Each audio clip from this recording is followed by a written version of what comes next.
Okay, y'all remember for St. Michael East.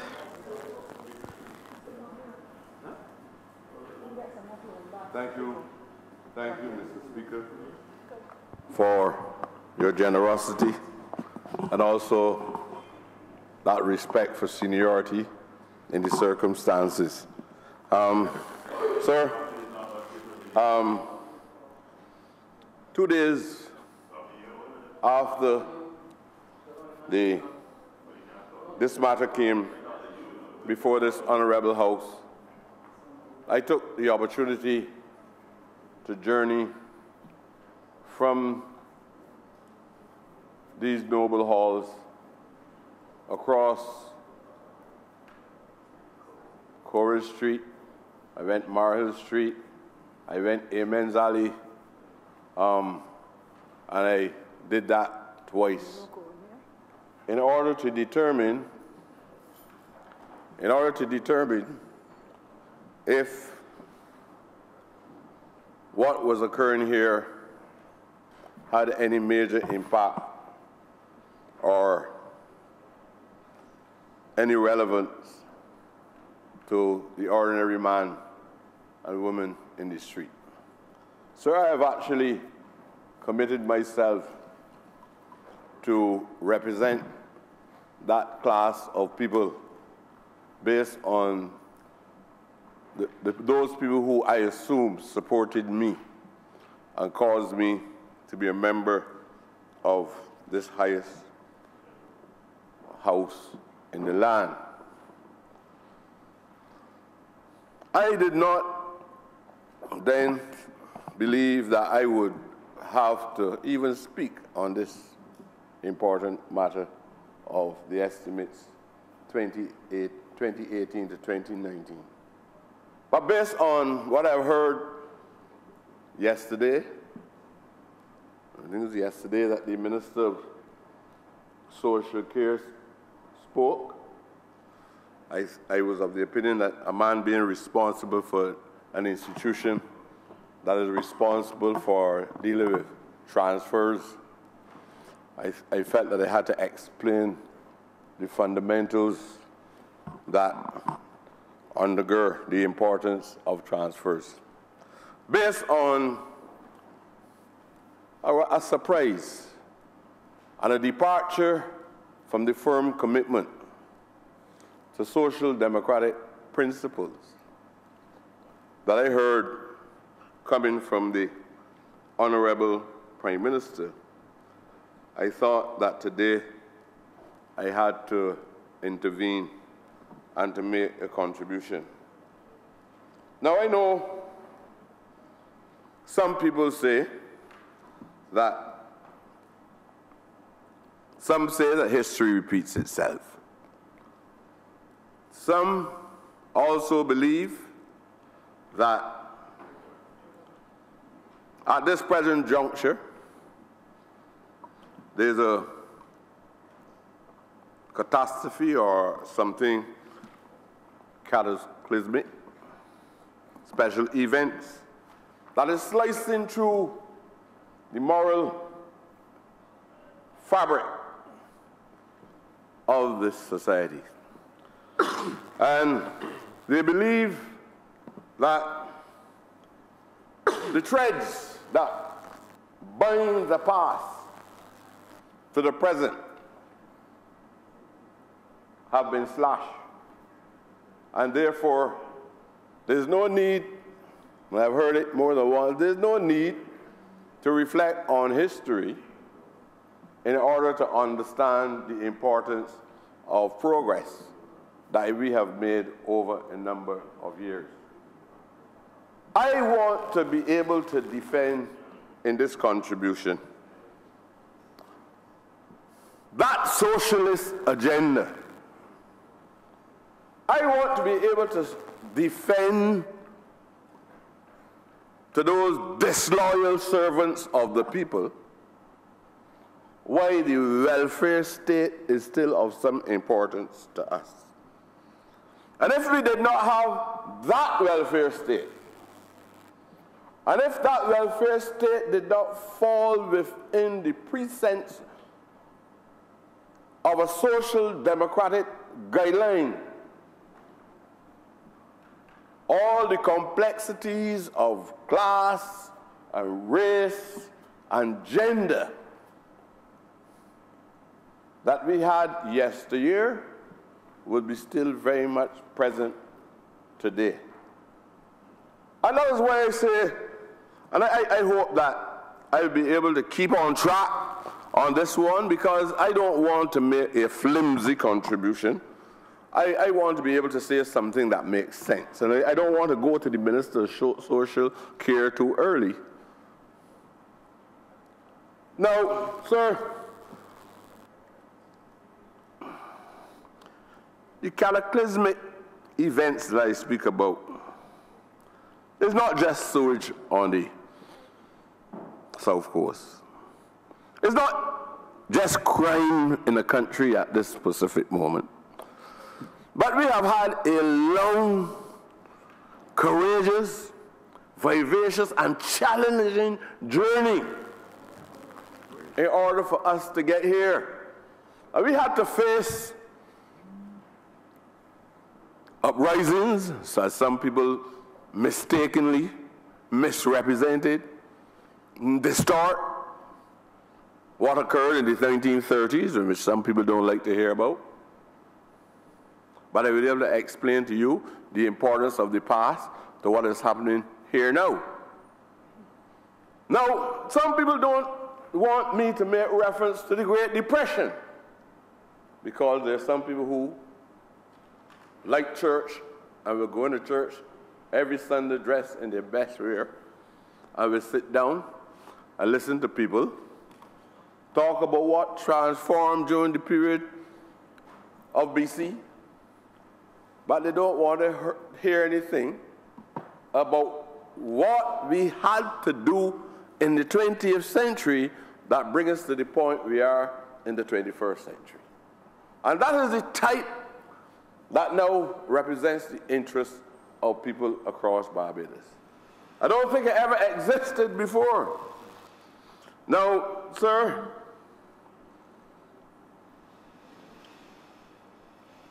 we did not emerge out of a homogeneous society.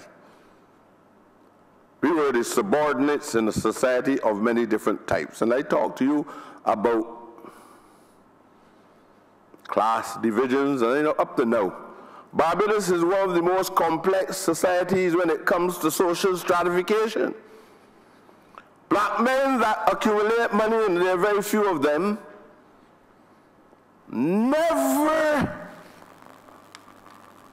are never perceived as anything more than black working class men, don't care how wealthy they become. And if you doubt it, NASA had wealth. I saw people in this country had wealth, and their own people never respect them.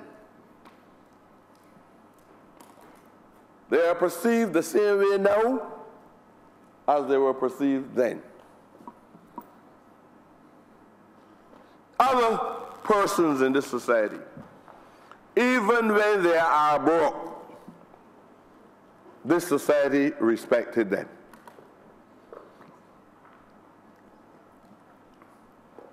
We're going to get into the aspect of democratic socialism.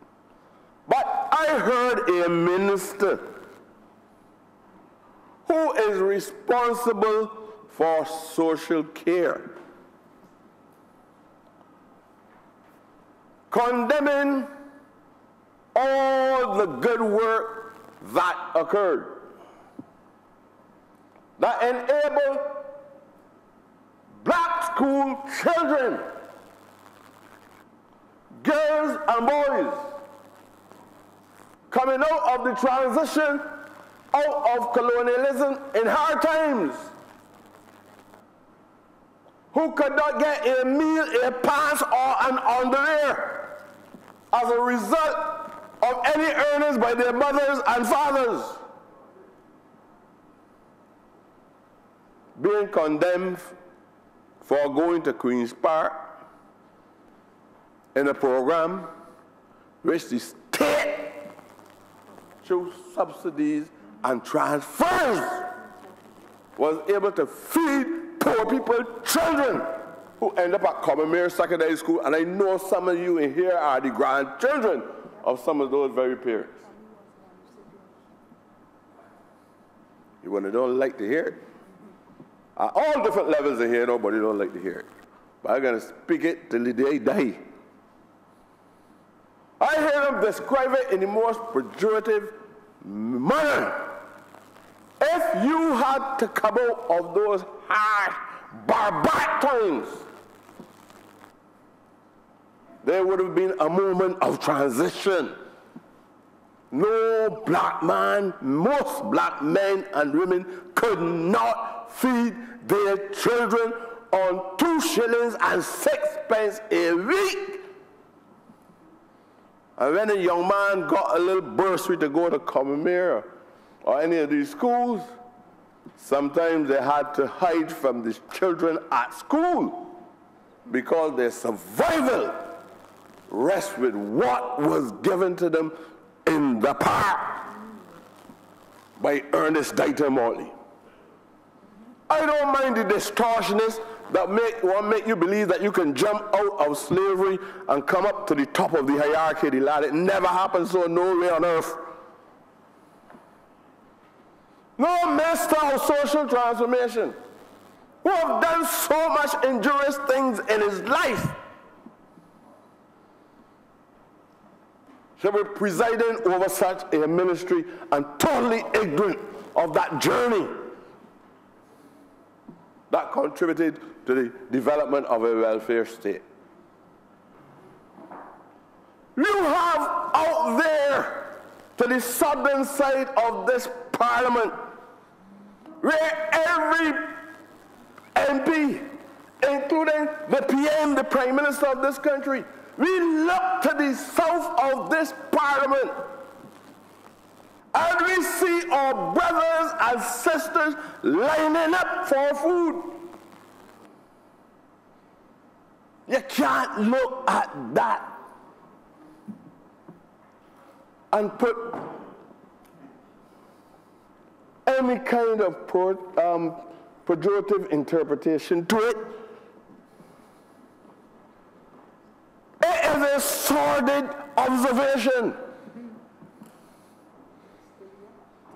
Because this struggle that we have had, this struggle that we have had to move all people out of poverty,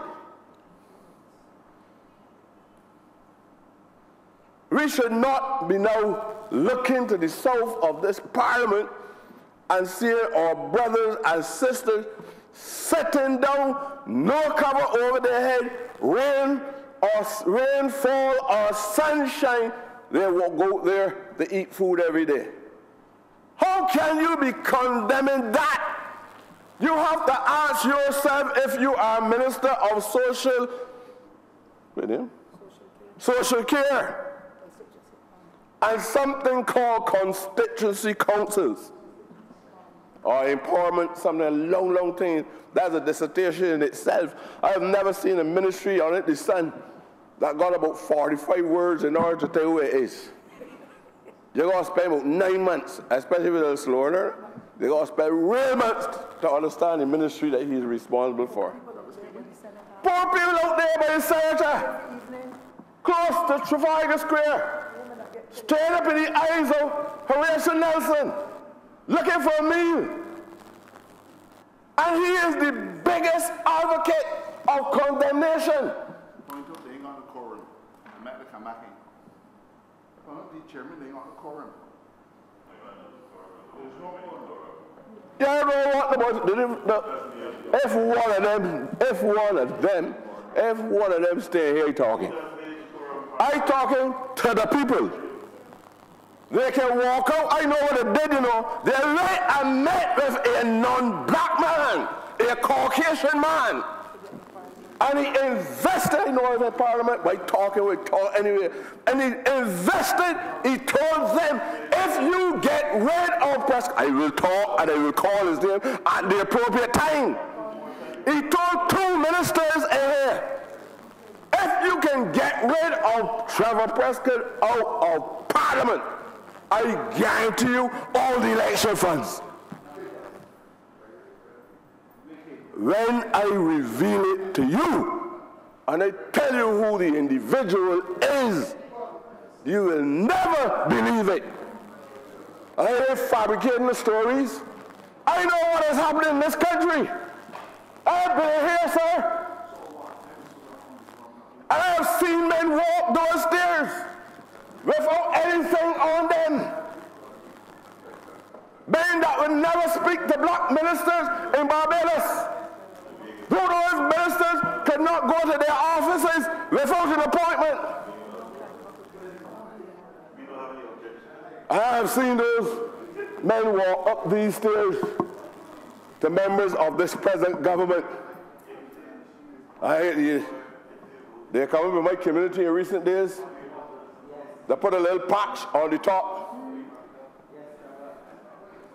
of Breakneck Hill, and they get a neophyte and tell him, come up, working with an officer who used to be an employee at CBC, and tell him go up on the hill and get a photographer to take a picture. A government that got potholes from St. Lucie to Silver Sand. A government that got potholes from Spikestone to Bathsheba. Patch 15 meters of road. And call a new candidate and say, take a picture here. The people ain't got much sense. They can believe that you did it. That is the nonsense and that is the perception that ministers of transport and ministers of finance hold of working class people in this country.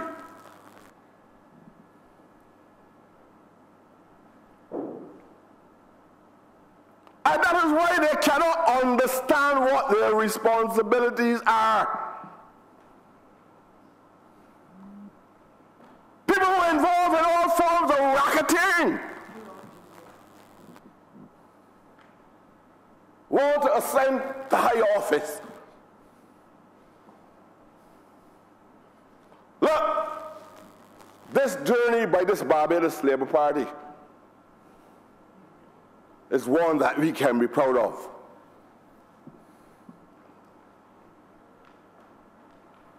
When this party was formed, this is a fringe group. This is a group involved in attempting to undermine a party that is likely to form the next government. And because you believe that you got a view coming out of your own elitist background, not that you're born in it, you know, but your orientation is at a point where you don't hold the same elitist values as people who believe that as a consequence of the color of the skin, they've got a right to impart special values to us. I don't have no doubt that God is alive. Some of you might believe that God is dead. You might even believe far in advance of the 40 days of light that God is a dummy already. So all the good virtues that he stands for, you can disrespect. I rarely see people that are barefooted and hungry and unemployed and are homeless. You believe that those qualities that you identify as qualities, as a manifestation of inferiority, that you believe that you can manipulate them. These are the people that we call the masses of people in Barbados. We have to be sensible enough and sensitive enough to respect the past. And that is what I'm talking about, slicing and disconnecting from a history and understand what our purpose was as a people who were enslaved and did not have any persona whatsoever. You have to hear it from me. You hear it when it came at first. You can hear it up to the end of this season. And you can hear it some more on the platform. You have to answer it. When Grantley Adams came in the 1930s, when the Barbados Labour Party mushroomed out of the circumstances of the hardship of the people, isn't a party that imposing itself on people and talk about marijuana, people that never even smoke a trumpet or cigarette.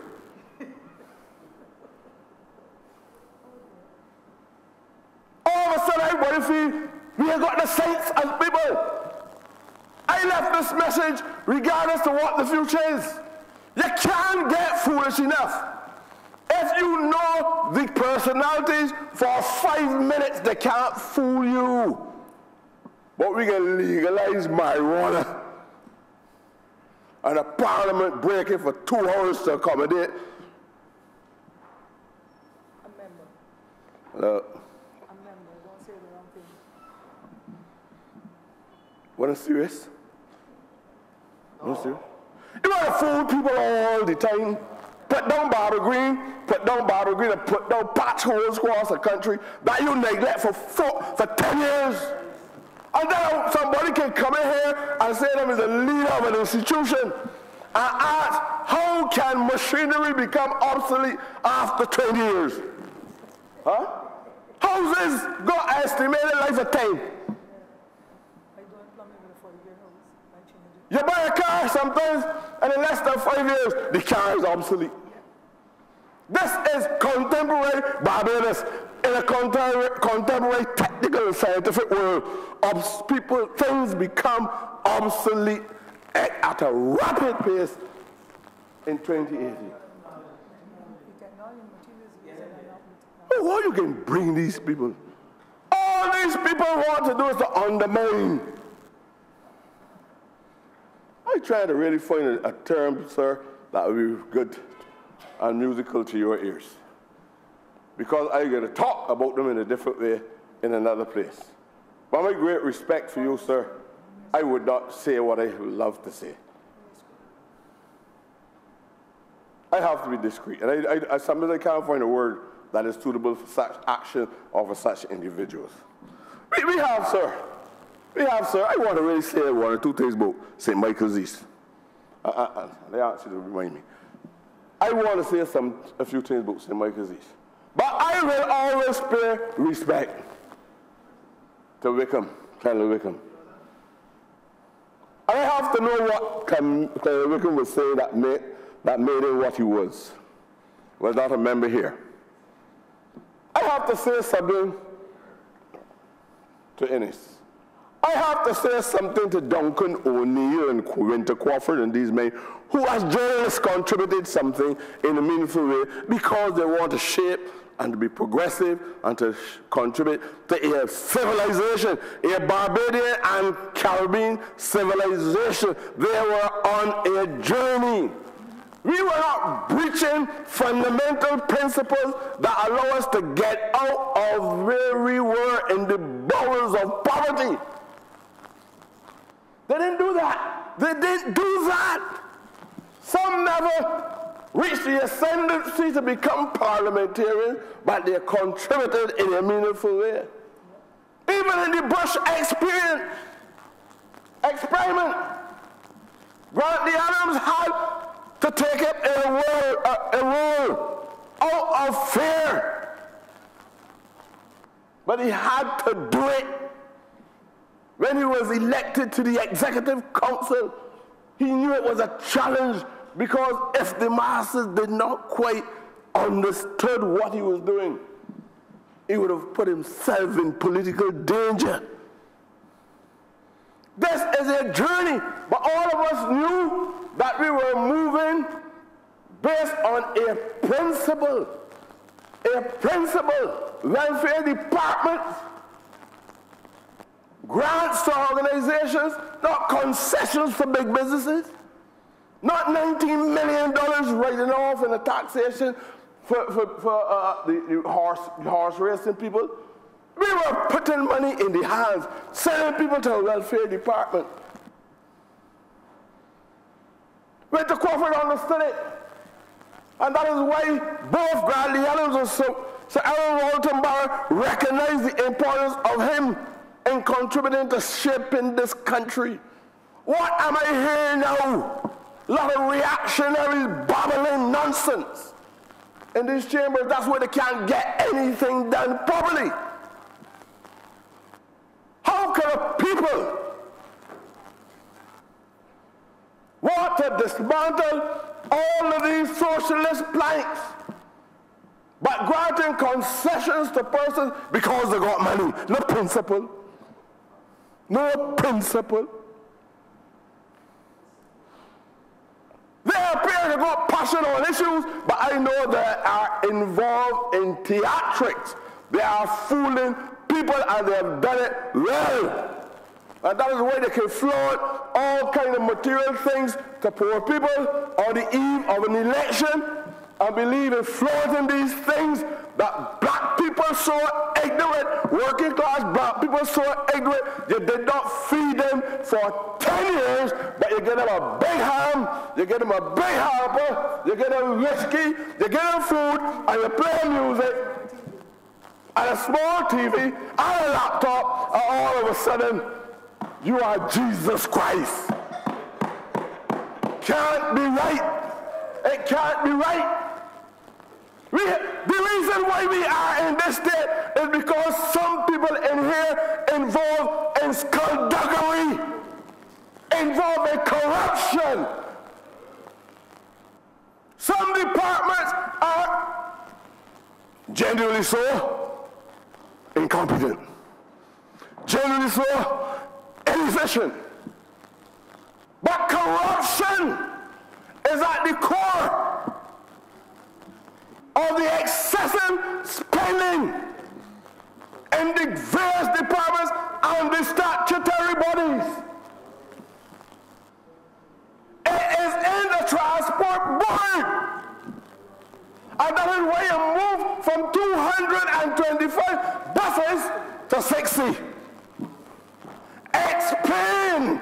Since everybody likes to explain how two ministers simultaneously received 2 BMWs from the same source. Explain that. And if you explain that, and I can sense any legitimacy in the explanation, then you're redeemed. You are redeemed. You can't be redeemed because you can't explain it. Because if you explain it, you might end up in the law courts of this country for telling the truth. Look, so this isn't a big thing.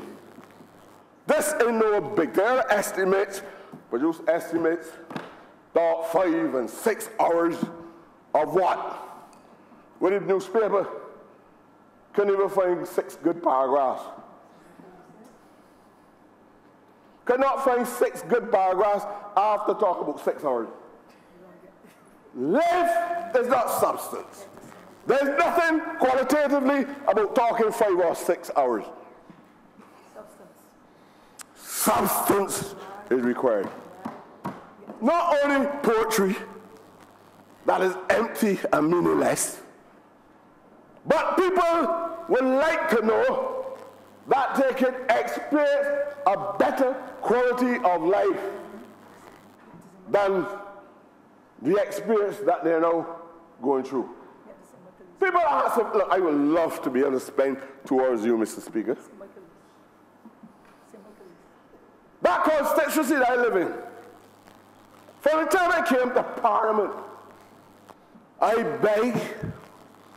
Last year, I heard that $40 million was available from the Canadian government. The member of St. Michael's East did not say so. The representative of the Canadian government said so. He said that the documents are on the desk of the Minister of Finance. The Minister of Finance continue to work collectively with others to persecute people in the band. Persecute people in Odessa McLean. Persecute people in Hollis Cross Road. People getting up in fear every day because you're talking about sewage in the water, but you got sewage all upon this South Coast for nearly 3 years. And you can't address it. When the minister asks you for assistance, you ignore him. You ignore him. That's what is happening. I cannot get development in that community. I cannot get development in that community because of this obstacle. All I've been asking for, all that the cabinet has agreed on, is the installation of a reverse osmosis plant or a sewage plant that will cater to the needs across the district. I have problems at Belmont School, sir. Only primary school in St. Michael's without a security guard. And you're making the request and not getting it? The principal, the PDA, the parents stop their children from going to school. Since the ministry was blind to this matter and still blind to it, I called the chief education officer and she gave me an affirmative answer today with all the problems of violence across the world, including in Barbados. Those teachers and the children and their parents live in fear every day because of the negligence of the minister who is responsible. Honourable member, please wind up. Sir, I am begging you, whatever influence you have in your guidance, to help these people to understand things that make sense. Help them to become wise. They are wasting the public time. I don't even know why I am in here at this point, because this place has become irrelevant. You might not like to hear that, but it is true. I have had all kinds of problems and approached these people. All that they are studying every day is how to manipulate and contrive. Even the invitation, I wonder if it would have been extended such yesterday, where Parliament said, I'm going to break for 2 hours to allow allow Prescod to come in here and to say some things. Would never happen. They don't even want me to talk. All member, please wind up. Within these circumstances, sir, our problem is straightforward. Indifferent and callous individuals.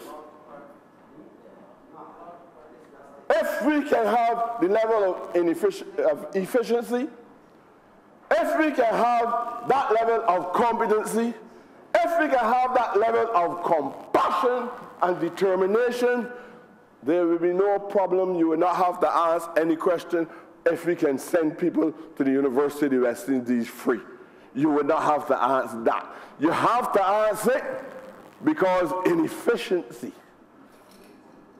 and incompetency underpins all that you are doing and not doing. So I want you, as a matter of fact, I want to thank you very much because you've been very generous to me. I want to thank you very much, sir, for allowing me to express the feelings that I have and the perspective that I share. I'm glad to know that everybody, especially those who stood in this Parliament, was prepared to listen to me. Thank you very much, sir.